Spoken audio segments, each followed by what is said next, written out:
xanuunada ku dhaca haragga bini'aadamka iyo jirkiisa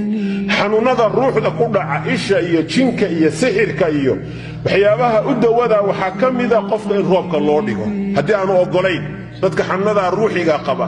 xanuunada xasaasiyaadka iyo waxyaabaha qofka jirka kaga dhaca iyo roobku waa u dawo xagga caafimaad waxa laga helaa qofku laga yaabo sanadkii ama sanado inuu ku naaloodo aanu dareemaynin buu ka helayaa roobka uu isu dhigayo madaxa roobkaasi ku da'aya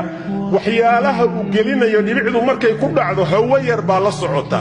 hawada yar la socota dhibicda ku lamaan marka ay madaxa ku dhacdo hawadu madaxay gelaysaa maskaxday u dusaysaa maskaxday safaynaysaa hawadaas dhiigay raacaysaa qalbigay u gudbaysaa waxyaabaha dhiigga wareegiisa si wuxuu u shaqaynayaa nadiif ah wixii xasharaada ka baxaya markiiba qofku markuu saa ugu maydho roobkii waxoogaa ka bacdi kaadiba ku qabanaysa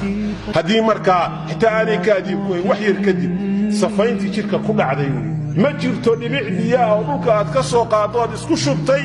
oo ay hawadaasi la socoto ilaa dhibicda roobka cirka ka imanaysa mooyaane